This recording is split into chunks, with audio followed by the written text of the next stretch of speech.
Hello students, welcome to the Inspire academics.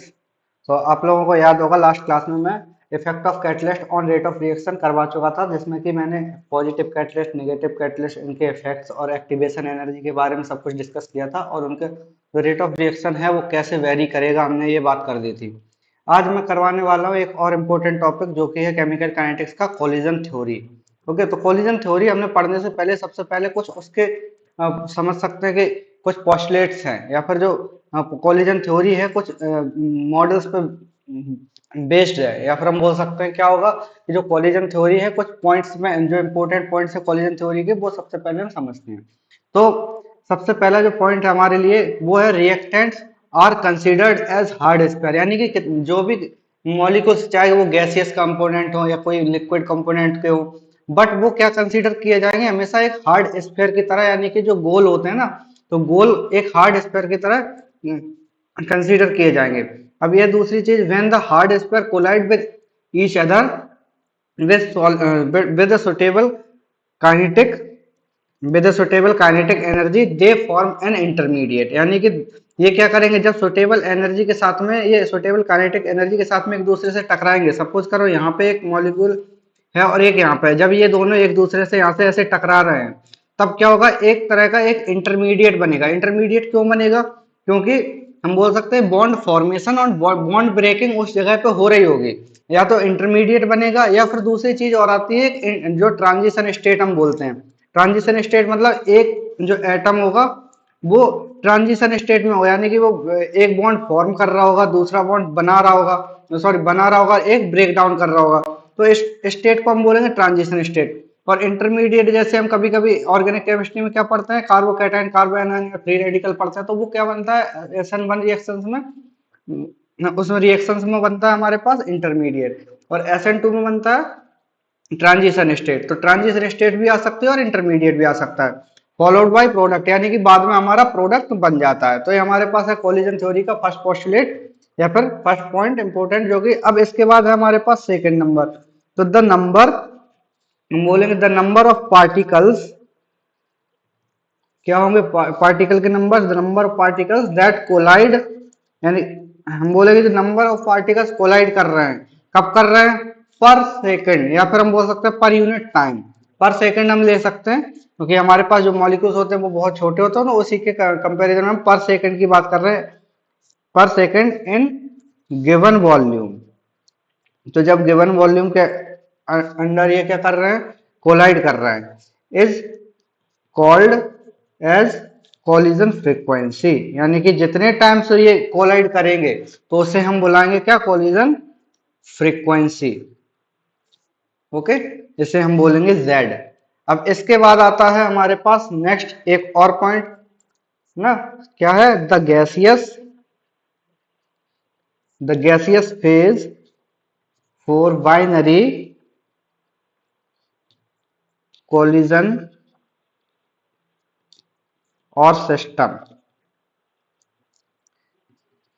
The Z is in range of 10 to the power 25 से लेके 10 to the power 28। Okay, ये होगा हमारे पास। तो reaction क्या होगी, हम बोल सकते हैं reaction will take a very short time and vice versa, यानी कि जो कोलिजन क्या होगा प्रोडक्ट में कन्वर्ट करवा दे तो हम बोलेंगे उसे इफेक्टिव कोलिजन। क्या बोलेंगे, effective collision. If after collision they are able to form product, then collision is effective। तो इसे हम बुलाएंगे क्या, इफेक्टिव कोलिजन। तो ये यहां से समझ में आ गया होगा। तो इफेक्टिव कोलिजन हम तभी बुलाएंगे जबकि कोई मॉलिक्यूल्स टकराए और वो प्रोडक्ट में कन्वर्ट हो जाए।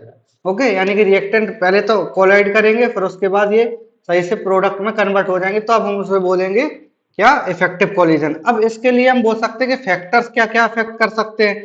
तो फैक्टर्स हम बोल सकते हैं जो कोलिजन थ्योरी को इफेक्ट करेंगे, फैक्टर्स अफेक्टिंग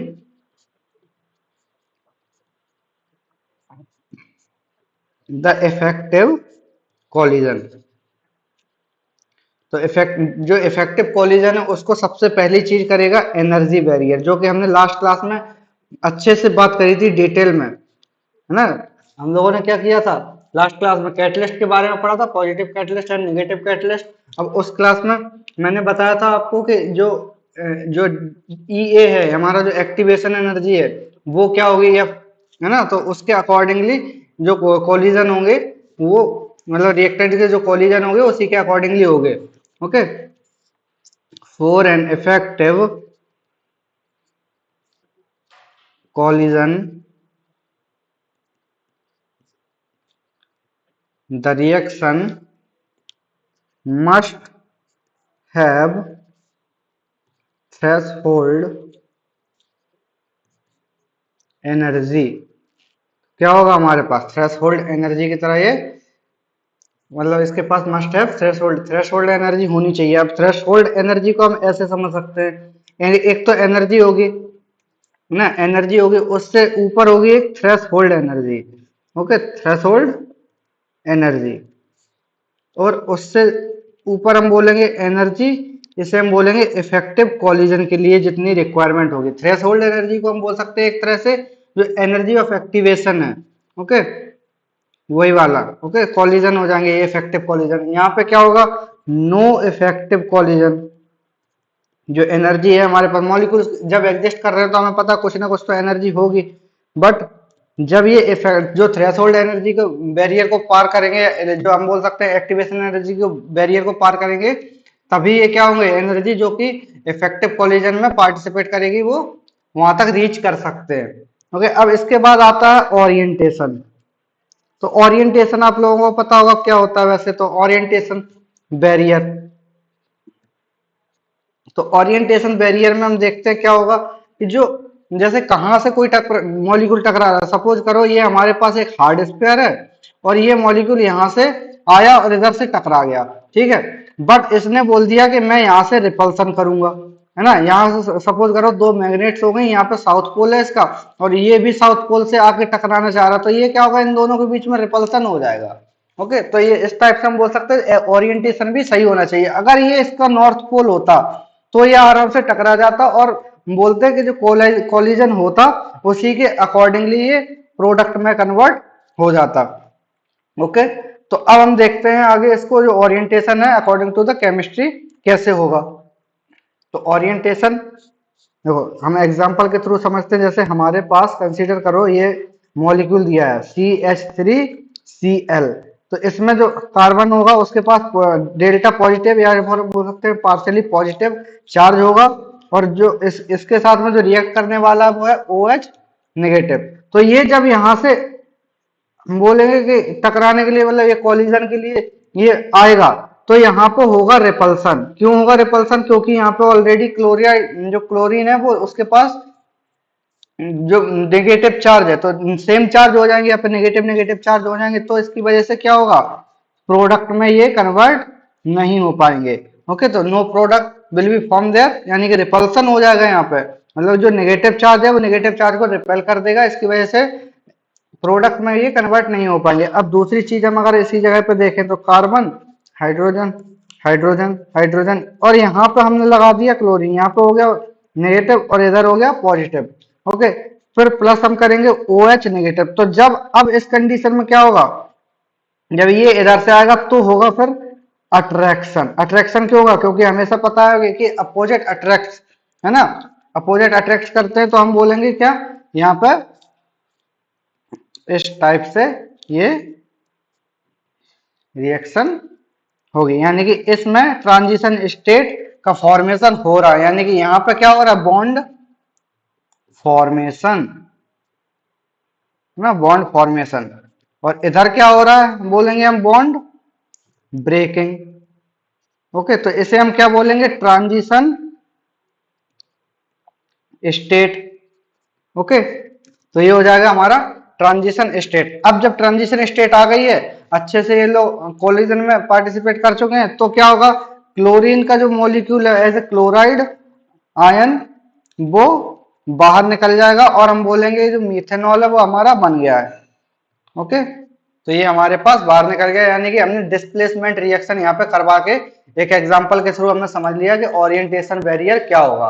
ओके, अब इसके बाद जो हम क्या हम इसको फॉर्मूला से कंसीडर कर सकते हैं, तो इसमें जब रेट ऑफ रिएक्शन देखेंगे according to the collision theory, तो रेट ऑफ रिएक्शन हो जाएगा हमारे पास Z A B e to the power minus E A upon R T. तो इसमें जो z है वो क्या होगा, बोलेंगे कोलिजन फैक्टर। ओके, अब इसके बाद रेट ऑफ रिएक्शन दूसरा इसी के according P Z A B e to the power E A upon R T. ये हो जाएगा हमारे पास एक और फॉर्मूला, जिसमें कि P क्या डिनोट कर रहा है, P हमारे पास डिनोट करेगा प्रोबेबिलिटी फैक्टर। ओके, तो ये हमारे पास प्रोबेबिलिटी फैक्टर, ये आई होप यहाँ तक समझ में आया होगा। ये मैंने सारे topics one by one cover कर चुका हूँ, तो प्लेलिस्ट पे जाके आप लोग सारे लेक्चर्स देख सकते हैं और अच्छे से समझ सकते हैं टॉपिक्स को। अब हम नेक्स्ट करने वाले हैं आज की क्लास में कुछ न्यूमेरिकल्स, जिससे कि और इसको अच्छे से परफेक्ट बनाया जा सके आपको लर्निंग को। ठीक है, तो हमारे पास सबसे पहला क्वेश्चन है, what will be the effect of temperature on rate of reaction. तो रेट ऑफ रिएक्शन पर टेम्परेचर का क्या इफेक्ट पड़ता है, ऑलरेडी हम पढ़ चुके हैं कि अगर हम 10 डिग्री सेल्सियस से इंक्रीज करते हैं तो rate of reaction nearly double हो जाती है या फिर उससे ज्यादा हो जाती है। तो हम लोग इसको लिख सकते हैं क्या, the rate of reaction is nearly doubled with a 10 degree rise in temperature। तो जब हम टेम्परेचर को क्या करेंगे 10 डिग्री से बढ़ाएंगे तो हम बोल सकते हैं कि डबल हो जाएगी रेट ऑफ रिएक्शन। अब दूसरी चीज आती है, एक हमने और पढ़ा था आर्रीनियस इक्वेशन। तो अगर हमें एक्यूरेट निकालना है किसी भी, जैसे सपोज करो कि उसने 10 डिग्री सेल्सियस नहीं इंक्रीज करवाया, तब क्या होगा, तो आर्रीनियस इक्वेशन के थ्रू हम लोग इसको समझ सकते हैं, जिसमें कि हम ऑलरेडी पढ़ चुके हैं, K will be equal to A e to the power E A upon R T. इस वाली इक्वेशन से हम निकाल सकते हैं। ओके, इसके मैंने डेरिवेशन ऑलरेडी में अच्छे से करवा चुका हूं, तो आप लोग वो क्लास भी वॉच कर सकते हैं और फॉर्मूला को आराम से देख सकते हैं और कैसे डिटरमाइन करना है वो भी समझ सकते हैं। अब इसमें ए क्या है हमारे पास, ए है आर्रीनियस फैक्टर और हम बोल सकते हैं फ्रीक्वेंसी फैक्टर, टी है हमारा टेम्परेचर, आर है गैस कांस्टेंट या फिर रेडबर्ग कांस्टेंट बोलते हैं हम इसके कभी कभी, तो गैस कांस्टेंट है, और ई ए है हमारे पास एक्टिवेशन एनर्जी। ओके, तो ये सारे फैक्टर्स हम लोगों ने समझ लिए कि रेट ऑफ जो टेम्परेचर है वो कैसे इफेक्ट करेगा रेट ऑफ रिएक्शन को। अब इसके बाद है हमारे पास सेकंड क्वेश्चन। सेकंड क्वेश्चन दिया हुआ है, the rate of chemical reaction doubles for an increase of 10K या 10 केल्विन है, 10K मतलब 10,000 नहीं, 10 kelvin and absolute temperature of 298 kelvin, calculate activation energy. हमें क्या करना है, एक्टिवेशन एनर्जी को कैलकुलेट करना है। तो सबसे पहले हमारे पास दिया हुआ है T1 विल बी 298 केल्विन, यहां से हम देख सकते हैं T1 है, तो T2 क्या है हमारे पास 298 प्लस 10 डिग्री है ना, तो 10 डिग्री या फिर हम बोल सकते हैं 10 केल्विन में दिया हुआ, तो ओवरऑल हो जाएगा हमारे पास 308। ओके, तो ये हो जाएगा हमारे पास 308 केल्विन। अब इसके बाद अगर हम देखें तो हमारे पास R का वैल्यू हमें और पता होता है, जैसे हम बोलते हैं गैस कांस्टेंट, तो इसका वैल्यू है 8.314 किलो जूल, सॉरी हाँ, किलो जूल पर मोल।